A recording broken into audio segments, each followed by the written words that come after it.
Cloud. Okay, so the questions that have been asked so far are how many questions are on the exam? Same number that are on the practice exam, which I think was 6.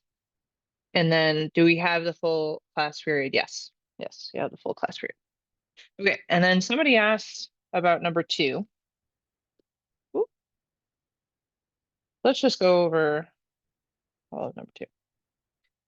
So negate the following statements, then state whether the original statement is true. Okay, so we start by negating. So the negation of this, so the original statement is for all x in the integers. If x is divisible by 4, then x is a multiple of 2. Okay. So you start out by negating the for all. So there exists an x in the integers. And so remember, and you don't have to do this on the exam, but this we can think of as like P, and this we could think of as Q. And so the statement is equivalent to for all x in Z, P implies Q, right? Or if P, then Q. So the negation of if P, then Q is P and not Q, right? Or in words, so maybe I'll put that over here because that's the one that's more in symbols. But in words, there exists an x in the integers such that x is divisible by 4.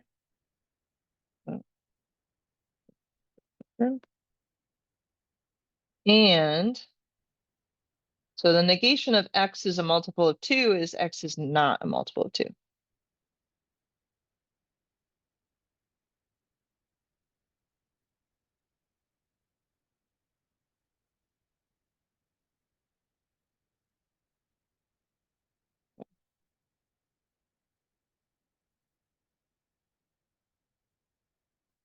Okay, but then we reread the question. Then state whether the original statement is true. Ah, okay.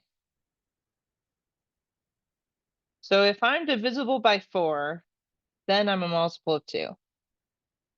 Well, being divisible by 4, right? And we're in the integers. So, and again, on the thing, unless I ask you to explain yourself, you can, but I didn't. All it says is state whether it's true or not. But you can think to yourself, okay, well, how can I figure this out? Well, if 4 divides x, right? Then we can write x as 4 times a, maybe, for a in an integer. Well, this is definitely a multiple of 2 because I could rewrite this as 2 times 2a, right? So this is a multiple of 2. Okay. So true.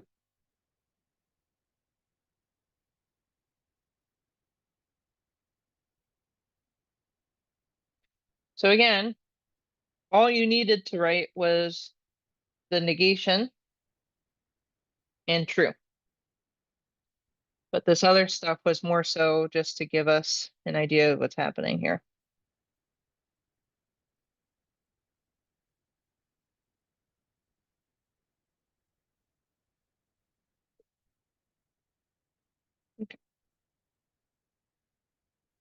Okay, so on to the next one.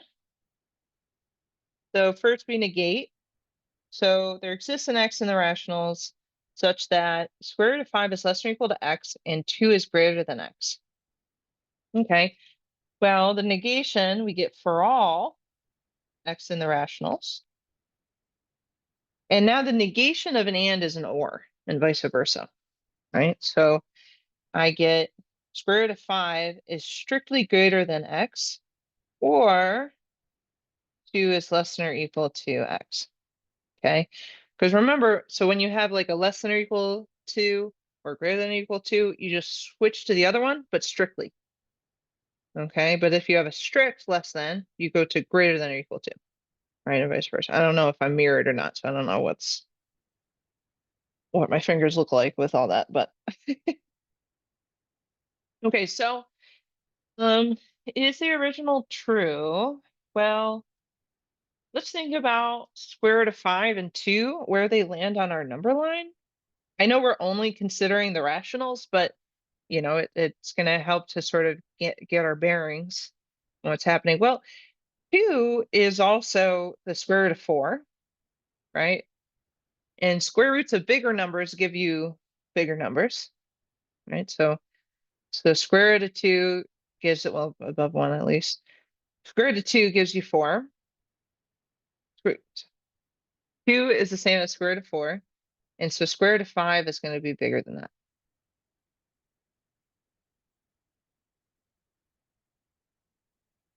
Okay. So can x be both smaller than 2 strictly and greater than or equal to square root of 5? Well, for sure. I mean, we could pick like, wait, no. Wait, we need to be less, x needs to be less than, oh, see, this is why I wanted to do the drawing. X needs to be strictly less than 2. And greater than or equal to square root of 5.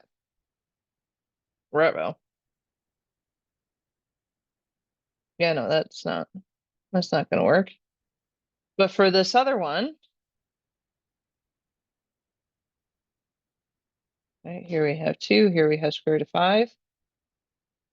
So this one's an either or. So either x is, but the ors are a lot easier to satisfy, right? I could pick 0, and then it satisfies the first character. But we need for all rationals. Okay, so let's see. So let's still see if we end up coloring in the whole real line. And if we color in the whole real line, then that also includes the rationals, because the rationals are a subset of the real line. Okay, so x, oops, not filled in anymore. Open circle. So x could be less than square root of 5, or x could be greater than or equal to 2. So we could be 2, and we could be anybody bigger than 2. Okay, so we've got some overlap. And then we do include square root of 5 in our purple character, right? So those are our purple characters. These are our red characters. So we do end up including the whole real line here.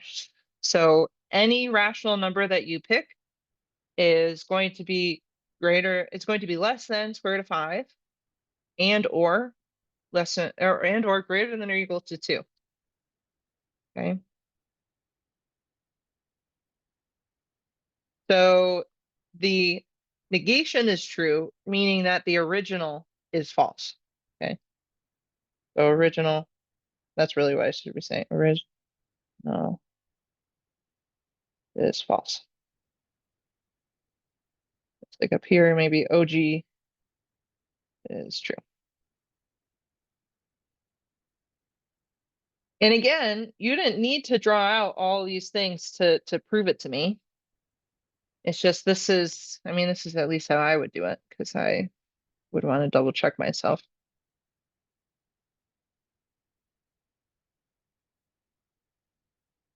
And again, feel free to interrupt me with questions or to message me on Zoom with questions. Okay, and so now part C, this is the one that the person actually asked for. So for all x in the integers, there exists a y in the integers such that x times y equals x. Okay, so what's the negation? So you get there exists an x in the integers such that for all y in the integers, x times y equals x. Okay. Oh, now I'm seeing why this is hard. I should have taken 0 out. Yeah, my apologies. I should have either taken 1 out of here because then this is false. Or I should have taken 0 out of here. Because then this is false.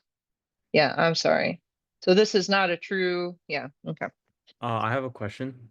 Yeah. Shouldn't xy be not equal to x in the negation? Oh, you got me. Okay, thank you. Okay, so I'm not sure if the recording can hear other people talking, or maybe you'll want me to edit you out, but it doesn't pop up your name or anything. It's still just focus on me, but thank you for catching that mistake of mine. Okay, so it is. It's now it's xy not equal to x. Okay. Yes. Okay, so this one is definitely false. The second one, because you can always pick y to be 1, right? Well, as a counterexample, meaning because you need this to be true for the negation, right? You need this to be true. Oop, I mean, there, I guess. You need this to be true for all integers. But for the integer 1, this is true because any integer times 1 is itself again. Okay. Thank you for catching that. Oh my gosh, I was in a panic. I was like, what did I do? Okay, so original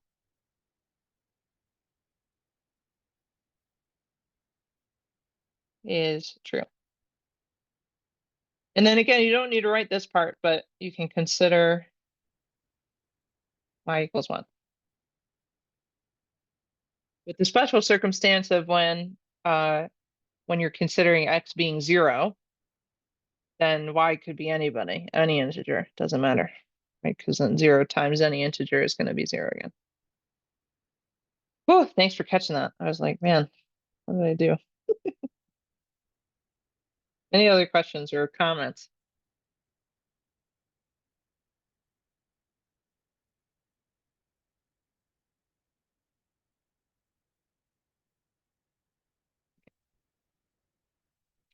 So now for this next one, for all y in the integers, there exists an x in the integers minus 0.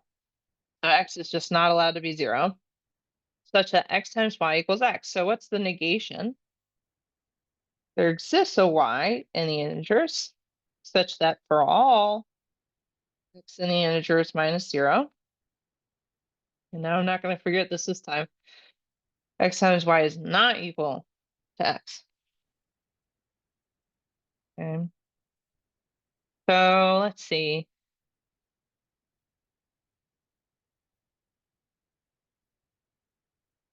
Well, we could pick for the negation one, we could consider -1 for y, right? If x isn't 0, then -1 times an integer is going to give you the negation of that integer, which is going to be different for all non-zero integers.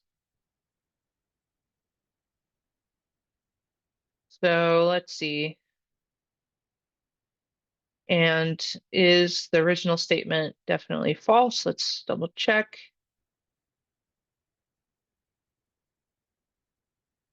Yeah, because, if you have y being 1, oh wait, no, it's for all y. That's right. Okay. If you choose x to be 1 or anybody, there's going to be some y that's going to change it -1, for example. Okay, so original is false.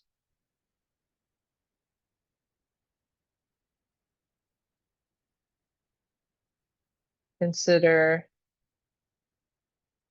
y equals -1 for the negation, or to show the negation is true or something.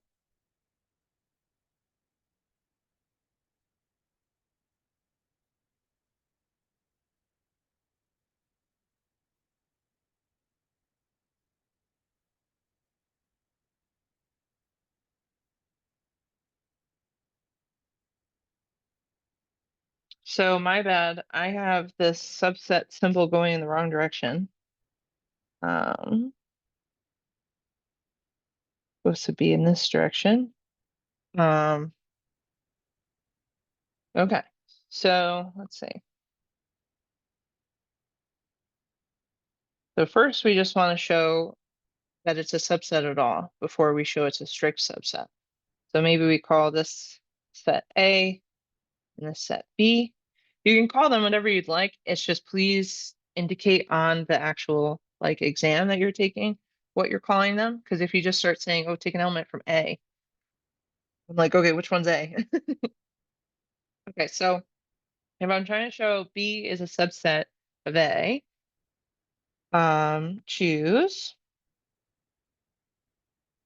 some element X in B. So to show I'm a subset of somebody else, I have to show every single element in B is also an A, right? So you just choose a generic element. You can't choose a specific one. So if you choose a specific one, you've only showed that one is in A. Okay, so since X is in B, then X equals 2 to the, and I'm just going to use a different letter because I think sometimes it gets confusing to some people when we use the same letters. You can use the same letter, you can use I, that's fine. But I'm going to use J. Okay. So X equals 2 to the J. For J, some natural number. And this was just to make sure that we knew 0 was not in the naturals.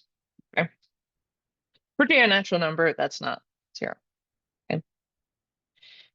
Okay, so now I want to work my way to show that it looks like 2 times K.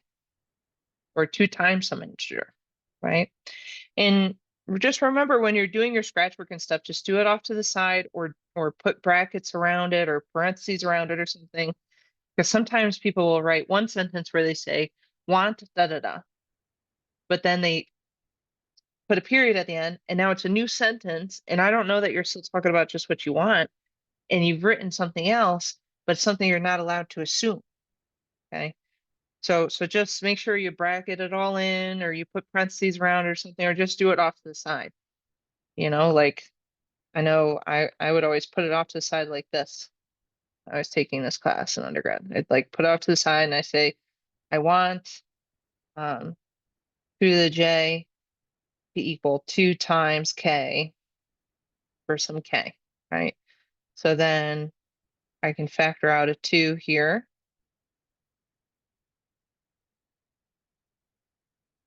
So I want my K to be 2 to the J minus 1. Okay, so that's my, and I would literally put like a thought bubble type thing around it. You don't have to do that, but you need to make it very clear that it's separate. And then there's also been some people who are referring to their scratch, but I can't see any scratch work that they have. Like you've submitted your paper, but then there's no scratch work, right? So you need to show me the scratch and then you can reference it. Okay. Okay, so consider K equal to 2 to J minus 1.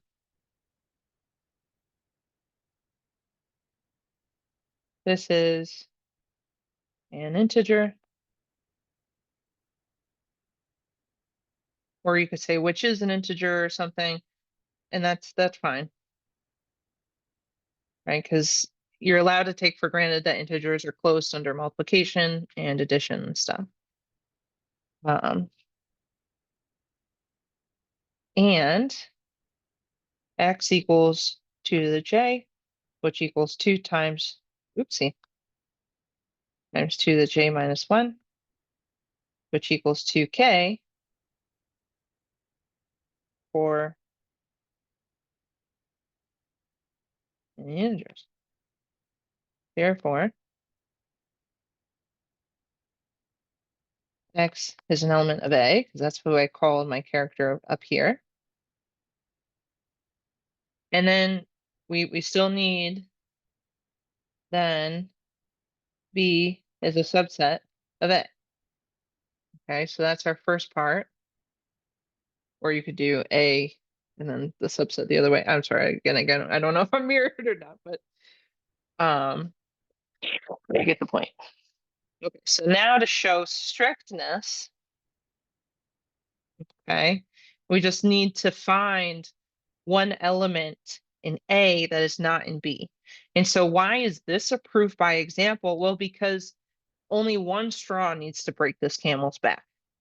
Okay, which is kind of aggressive, but I only need to find one element that's an A that is not in B, and then that means that they're not equal, right? They can't be equal if A has an element that B doesn't have, right? If you and I are collecting marbles and we're trying to collect all the colors of the rainbow or something, and you have a red marble and I don't have a red marble, there's no way that our collections can be like equal in like, I don't know. Actually, that analogy got away from me. Okay. Well, the example that the person who brought up this problem said was, well, consider 6, right? And so why does 6 fit into this framework? Well, 6 can be written as 2 times 3. And as we know, 3 is in the integers. So 6 is an element of A. Let me make sure again I'm using the right letter. Yep. Okay. 6 is an A. But 2 squared is 4, and 2 cubed is 8. So, and you don't need to like prove that, oh, like it keeps getting bigger the more 2's you multiply onto it. We missed it, right? Or some people, what you could do is you could say, if by way of contradiction, if 6 is in B, then there exists a J in the naturals, da da da da da da da. You could do it that way too. So no natural number, even if 0 is in there, still not going to work, such that no natural number I, such that 2 to the I equals 6. Therefore, 6 is not in B. Therefore, B is a strict subset of A. Okay.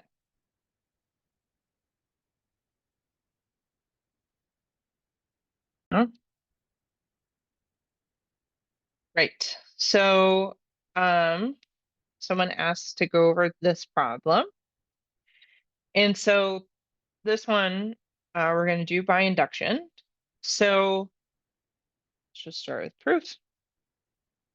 So remember, induction, we want to do a base case, and then we do inductive hypothesis, inductive step, and then you do conclusion. But remember, your conclusion should say something about like by induction.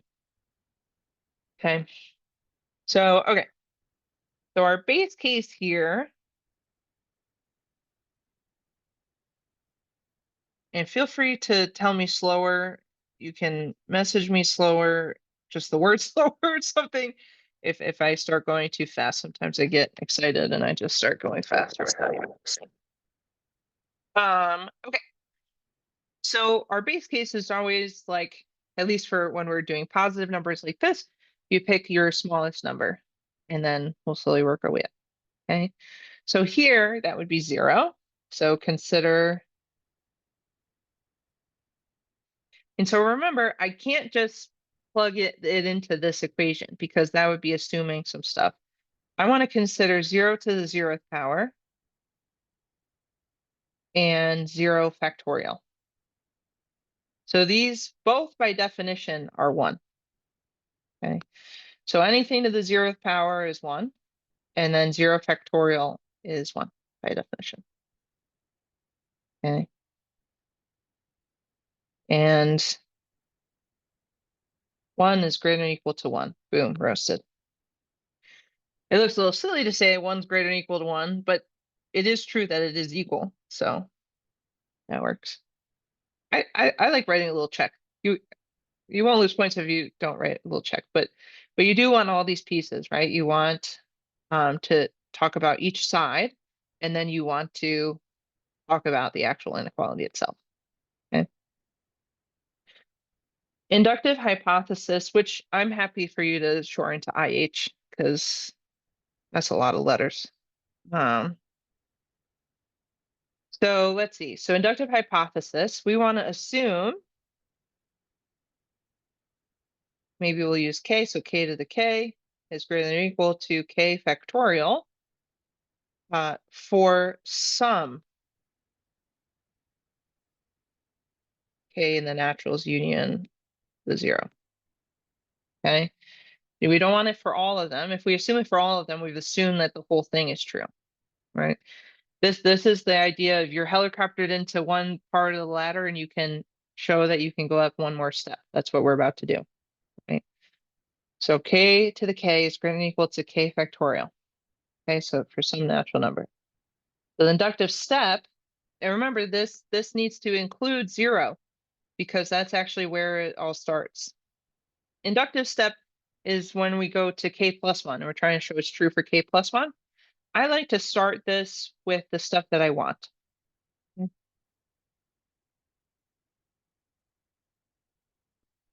So I want k plus 1 to the k plus 1 to be greater than or equal to k plus 1 factorial. Okay. And sometimes, I don't know, for me, it's just nice to write it down because once I get more into like the actual mathematical stuff, like every step and things, I may forget something. I may forget that like, oh yes, I want to the k plus 1, not just to the k, or something. It's like, it's just so easy to make such like a small blooper somewhere or a small error somewhere. Okay, so that's what I want to show. And you can always ask the reader to consider something. So, okay, so let's look at the k plus 1 factorial. Because remember, we want to use our inductive hypothesis somewhere, right? And so so let me talk you through what I'm seeing.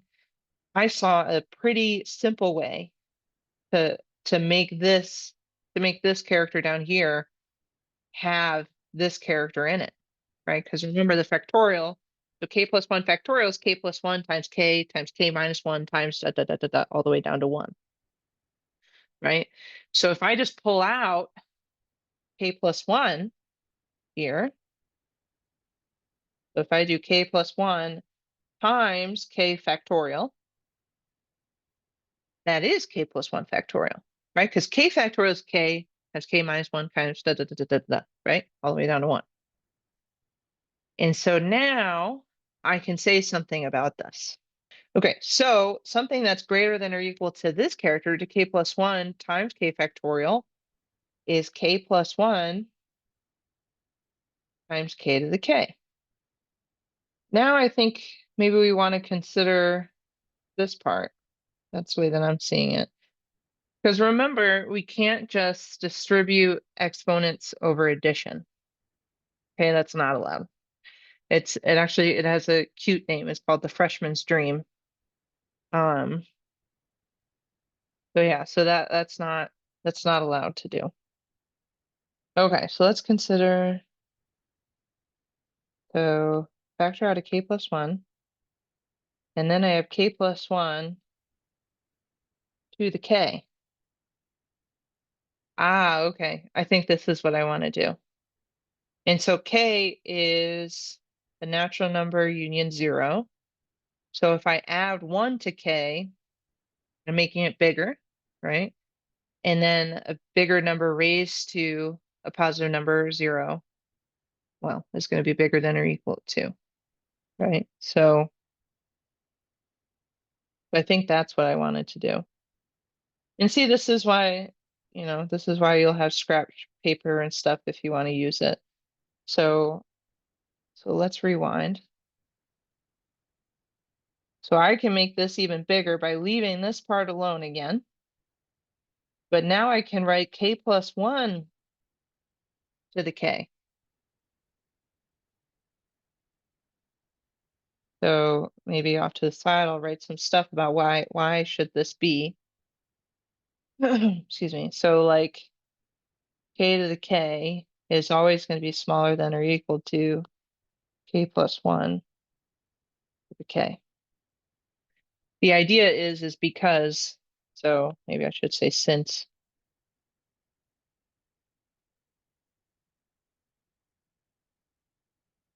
k is in the natural numbers union 0. Right, so if k is 0, this is true. Right, because it would be 1 equals 1. If k was 1, this is true because it's 1 less than or equal to 2. If it was 2, this is true. Like you could think of it as an inductive argument why this has to be true, but this is also like a calculus algebra type idea, I guess. Not meaning it's easy, just meaning it's something we can take for granted. And this is why we get this thing. Okay, because this character got a little bit or a lot of it, right? If k is like 10, 10 to the 10 is way smaller than 11 to the 10.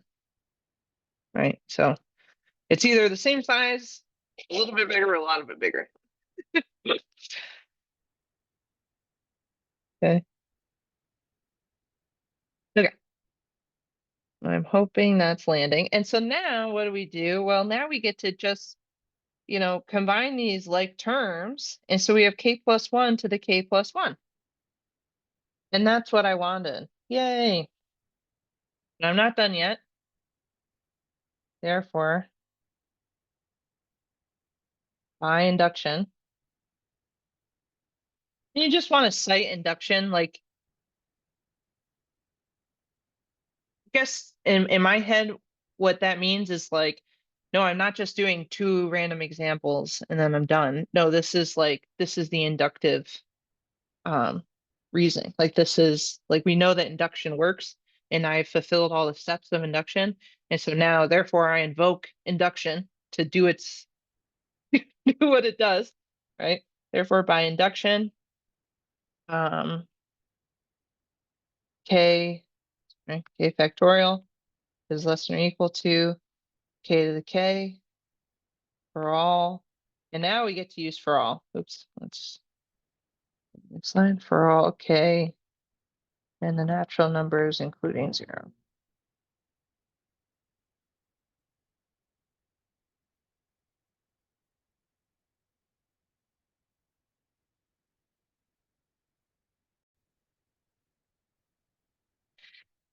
Okay, so we're gonna do this one. We're gonna do it by way of contradiction. So kind of the first thing well, besides reading the question, that should be our first thing that we do. But the first thing that we kind of want to think about is like, what is the negation of this statement? Okay, so our universes are x's in the integers. And we're trying to prove that if x squared minus 6x plus 5 is even, then x is odd. And so per usual, there's lots of different ways that we can do this. But here they've asked us well, I've asked us to either pick contrapositive or contradiction. And so the class said contradiction. So we're going to do that. So proof. And you want to start by telling your reader that you're doing contradiction. So by way of contradiction,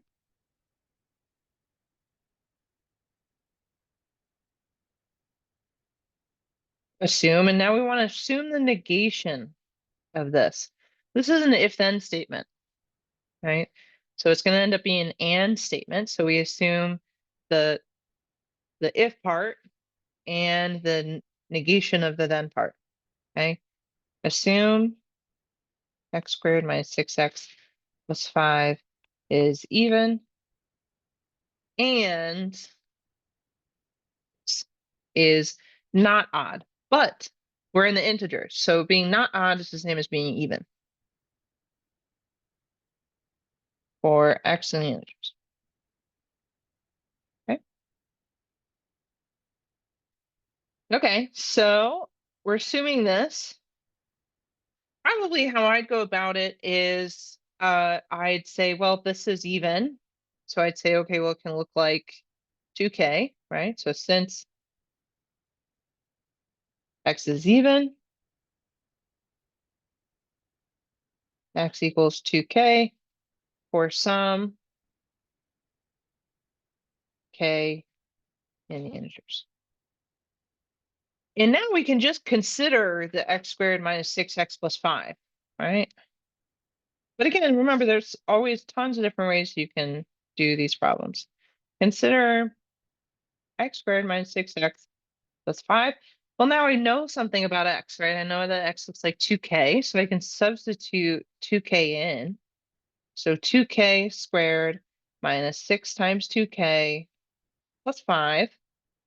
Okay, so I get 4k squared minus 12k plus 5. All right. And, in my head, I'm kind of thinking, okay, to get a contradiction, I need to show that x squared minus 6x plus 5 is odd, right? Because then it would be even and odd, which is a contradiction, right? But that's what I'm trying to do. I'm trying to prove this by way of contradiction. Okay, so you could think of this as 4k squared minus 12x plus 4 plus 1, right? And I could factor a 2 out of this left-hand side. So 2 times 2k squared minus 6k plus 2 all plus 1.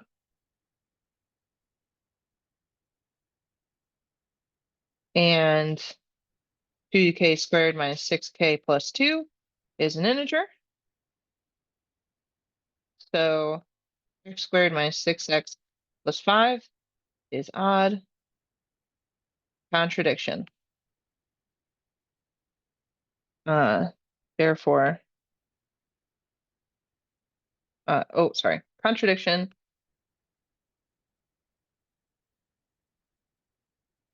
We assumed x squared minus 6x plus 5 was even. Therefore,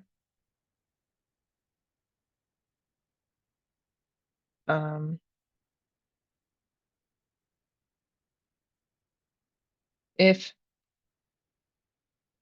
x squared minus 6x plus 5 is even, oops, then x is odd.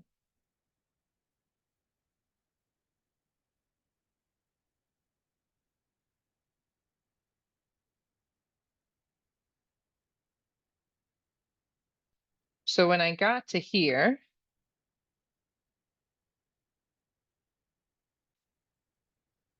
the definition of odd, well, let's see, so definition, an integer, well, let's not use x because we're using x here. Let's use like y. An integer is odd if it equals 2k plus 1 or minus 1. Now they're equivalent. Or, I mean, the definitions are equivalent for some k in the integers. So if I shouldn't use k because I'm using k in the problem, sorry. How about n? For some n in the integers. Okay, because here, so I have 2 times something plus 1. I just need to say that this is an integer. Because if it's not, I don't know if it's odd or not. Because if this is not an integer, this thing right here, if it's like 1/2, well, 2 times 1/2, that's 1. 1 plus 1 is 2. That's even. And there could be something crazy. It could be 5/7. And then what we have isn't even an integer, so it doesn't even make sense. Well, maybe it is. No, I picked well enough. 10 plus 7, 17. Yeah. Then it's not even an integer, so then you can't be odd. So I just want to show, so it's sufficient to say that if this thing is an integer, then I have the correct setup, right, to be an odd thing. No, does that make sense?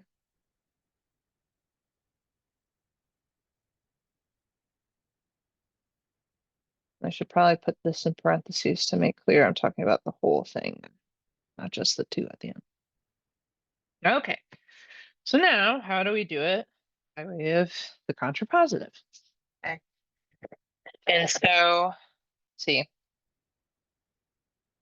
I don't know, this is, again, this is more of a style thing, but how I like to do contrapositive proofs, I mean, you could do what you want, but uh, I usually will just state the contrapositive before I start my proof, but still on the paper so that, like, you know, and that's perfectly fine because then it's like, okay, I know that you know how to take the contrapositive, and then you're going to prove the thing. But yeah, but there are other ways to do it. I'm sure that will be fine. But okay, so what is the contrapositive? Well, you have like if P then Q, so you swap them and you negate them. So if P then Q, the contrapositive of that is not P. If not Q, then not P, right? So, okay. So contrapositive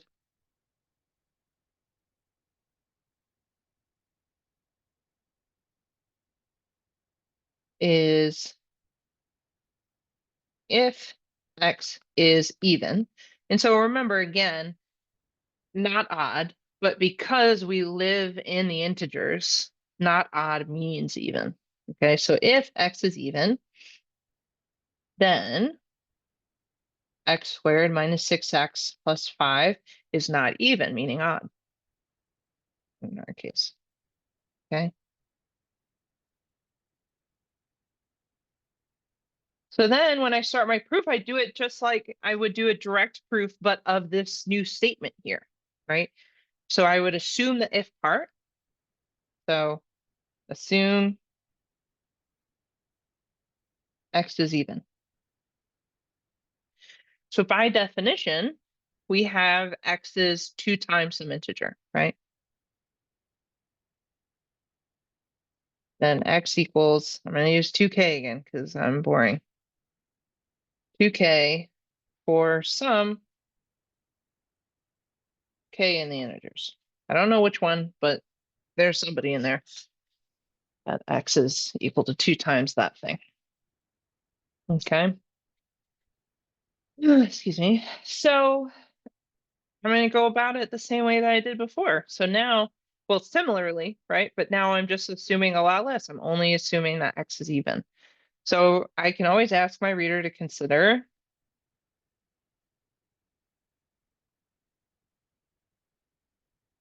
something. And yes, I could ask them to consider something that has nothing to do with this problem, but that would not be helpful to me. Right? So might as well just ask them to consider this thing. Well, let me do a new line so that it's more in the middle. It's just something stylistically that I like about that. Not necessary, of course. Okay, so X squared minus 6X plus 5. Well, I know X is equal to 2K, so I can substitute in a 2K everywhere I see an X.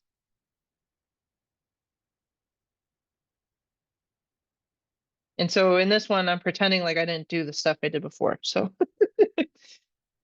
so 4K squared minus 12K plus 5. And so I'm going to do the same thing I did before where I group everything into something that I know I could pull a 2 out of.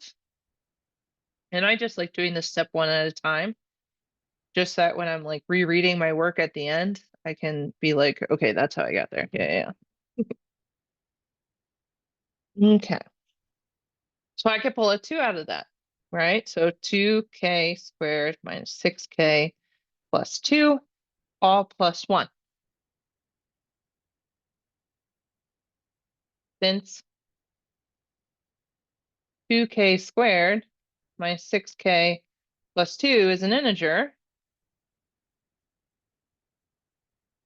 And remember, all these characters are equal, right? So this is equal to, oh wow, I thought I would have a tail. Okay, there we go. this character up here is equal to this character, right? So because this thing is odd by definition, then x squared minus 6x plus 5 is odd, okay? And x squared minus 6x plus 5 is odd. And now instead of writing contradiction and, saying all this stuff about how you can't be even and odd, well, doing more of a direct proof now. I'm doing a direct proof, but of the contrapositive, okay? So I showed if the if part is true, then the then part has to be true. So this is great. This is great news. Therefore, and then, I've seen, and it's beautiful when people write this, when they write like because the contrapositive is equivalent to the original statement is true, or something like this. And I'm happy for you to do it either way. If you write out that beautiful thing, if you write, therefore, if x is even, then x squared minus 6x plus 5 is odd. Or if you write, therefore, if x squared minus 6x plus 5 is even, then x is which one? Odd?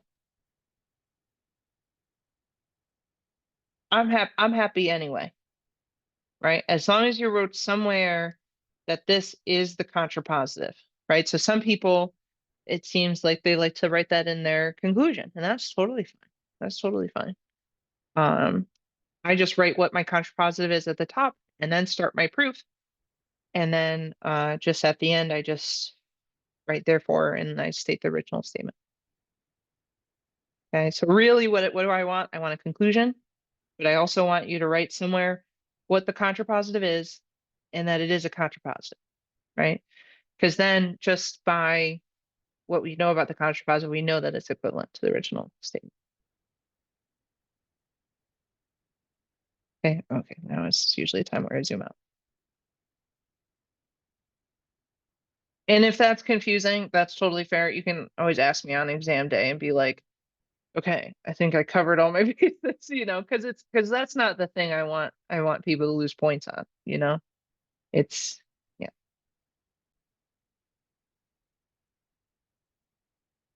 Okay, so for this one, it doesn't say how to do this problem, like what kind of proof.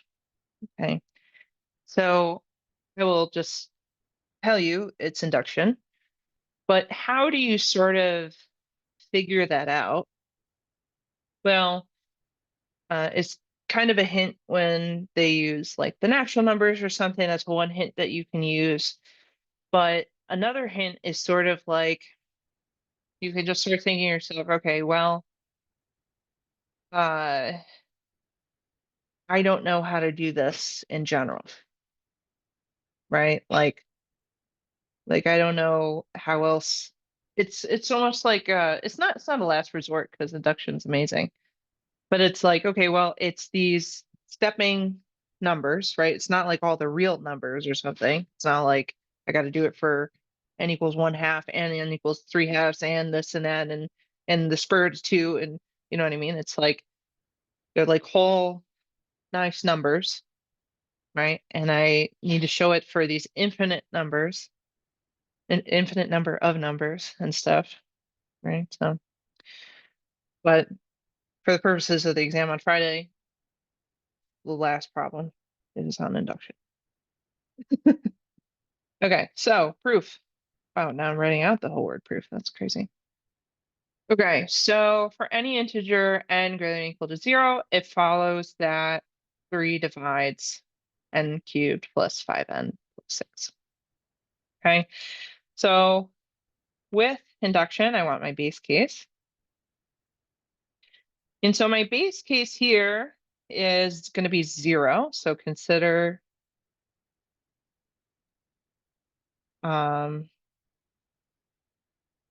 0 cubed plus 5 times 0 plus 6. Because remember, I don't want to just immediately write 3 divides this thing. Because I don't know if that's true yet or not. I don't want to assume that that's true. I want to show that that's true. Okay. So, well, this is just 0 plus 0 plus 6, which is 6. And 6 equals 2 times 3. Oops, that looked like 23 for a second. So 3 divides 6. Boom. Okay, so for our base case, n equals 0. So I plugged 0 in for n in my little equation that I have. And then I demonstrated that 3 does divide 6, because I can write a 6 as 3 times something, 3 times some integer. Right. Okay, so inductive hypothesis. So assume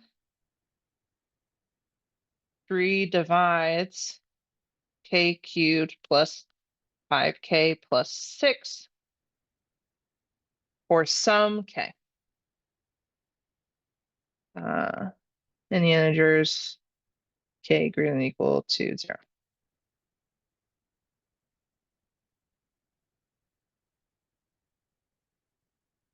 Okay. So I just pick somebody, I fix some k, and I assume that this is true. So then my inductive step, I always like to start with what I want. That's not a requirement. So what do I want? I want that 3 divides, and now instead of k, I want a k plus 1 everywhere I had a k.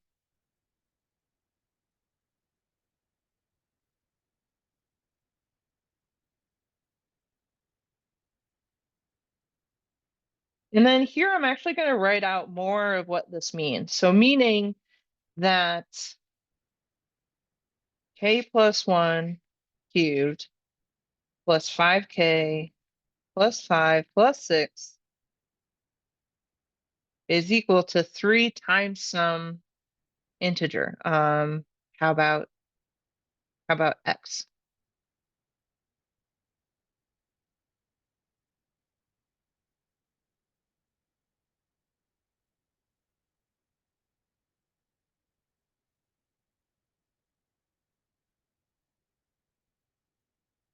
Okay. And maybe I should have started simplifying it already. So let's do, so k plus 1 times k plus 1 is k squared plus 2k plus 1. Oh God, okay, this, I shouldn't have done that, okay.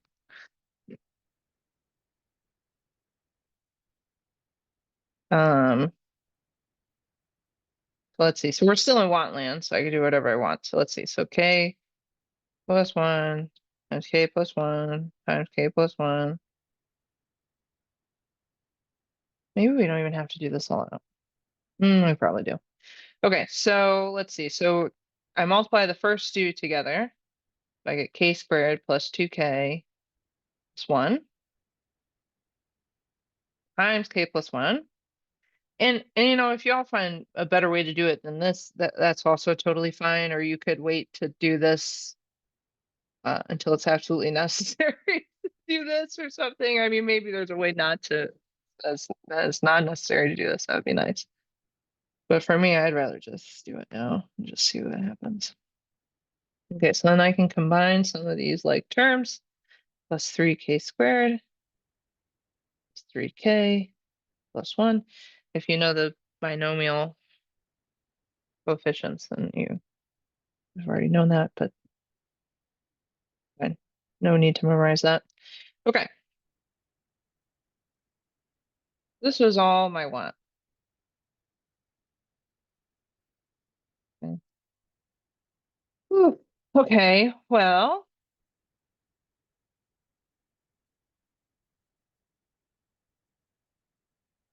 So maybe I start by considering this. So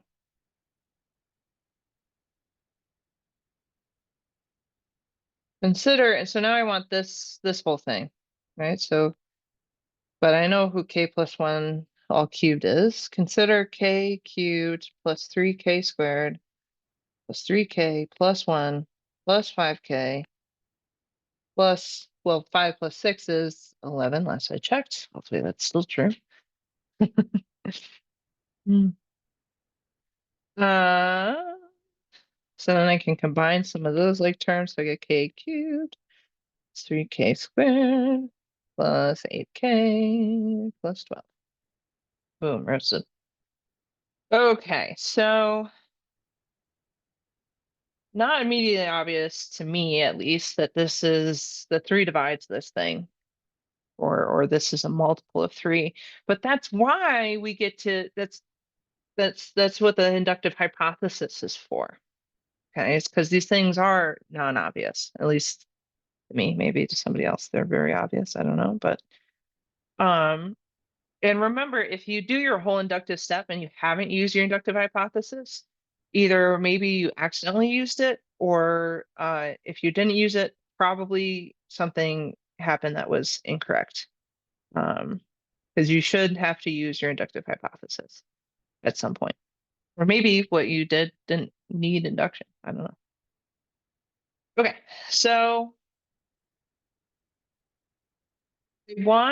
so if I kind of the idea here now is I want to find this character within all of this. Okay. And thankfully I can, because I have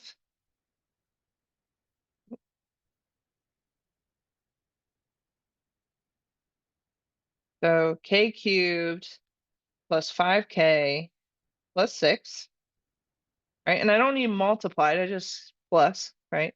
So I took out my k cubed. I didn't do anything to my k squareds. So I keep my 3k squareds. I took 5k out of my 8k. So who do I have left? I have 3k left. Right, 8 minus 5. And then I took 6 out of my 12, so I have 6 left. And would you look at that? Almost like, this is going to work or something. But this part, by definition, we know is a multiple of 3, right? Definition is the wrong word. By our inductive hypothesis, we know this is divisible by 3. And then we could pull a 3 out of this thing, right? So since 3 divides k cubed plus 5k plus 6 by our inductive hypothesis, and you can short it to IH, that's totally fine. It's a lot of letters. Then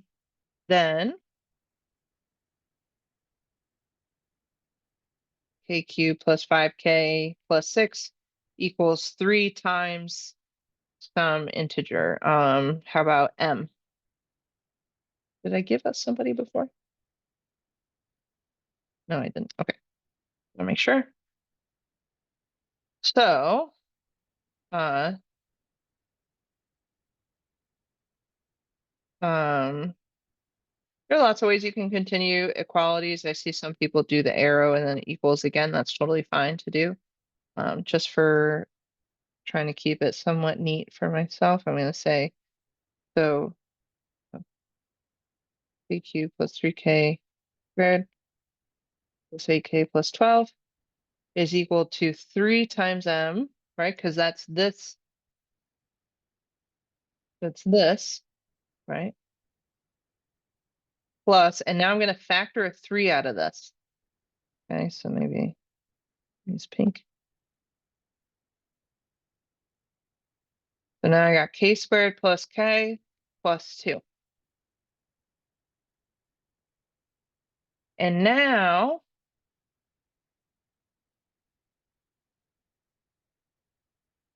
I've got all of this. And I don't have enough room. They're right, humongous. But there'll be scratch paper on the day, and that's totally fine to write part of your answer on scratch paper and stuff. I'm just gonna ask you all to label and stuff. Okay. So since okay. A mistake that I made. So up here, I should have specified that m is an integer, right? Because you're an integer multiple of 3. If 3 divides you, that means that if I divide both sides by 3, I get an integer. So I need m to be an integer, okay? Or m an integer. Okay, and so how did I catch that? Because this is another trick that I try to teach students that is hard in the beginning, certainly, when you're just trying to figure out how to get from line to line. But here I was like, okay, well, why is this an integer? And I'm kind of double checking myself when I do that. I'm like, well, k is an integer. Yes, I assume that. M's an integer. Ooh, I forgot to write that. I was in my head at least assuming that, and that is what the definition is, but I gotta say it. I gotta say it. It's not that there's just any m. It's that m is specifically an integer in this scenario if 3 divides it. Okay. So so what did I change? I just added this part, right? So like I added that m needs to be an integer. Okay. Okay. So since m plus k squared plus k plus 2 is an integer, and I know that because integers are closed under addition and multiplication, then 3 divides, and now I can write its crazy form. Maybe let me write it in the line below. 3 divides. Oof, I need a big parenthesis. K plus 1. Was it cubed? Yeah. Plus 5 times k plus 1. So plus 6. Yeah, 6.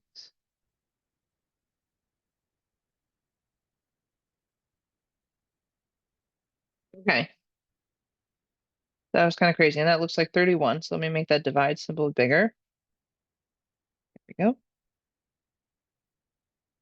So let's make sure that I did this correctly. So let's see. So I did my inductive hypothesis. And does that align with the original problem? Because that's another thing, is that we can lose something, or what if at the beginning it was 5n minus 6, and this whole time I've been writing plus 6, right? So there's all these little bloopers that we can accidentally make, and just kind of have to be consistently checking ourselves. At least that's what I find. I got to be consistently checking myself. Okay, so my inductive hypothesis does align with the actual question. And then my inductive step, what I wanted was 3 divides this whole thing. Okay, and that is what I found. Okay. Okay, so now I feel good that we did that all correctly. So now we write our conclusion. So therefore, I mean, still at the end of the test, if you have extra time, definitely reread it and stuff. Oh, I'm so sorry. I didn't realize that we went over time. I'm so sorry. Yeah, time flies when you're having fun. I'll see you all on Wednesday, or in office hours tomorrow. Yeah, I have office hours tomorrow. So yeah, so these two things are Okay. equal. Okay. It's just in my want is where I was simplifying it. That is not where you have to do it. You can do it while you're writing the proof. That's totally fine. Okay.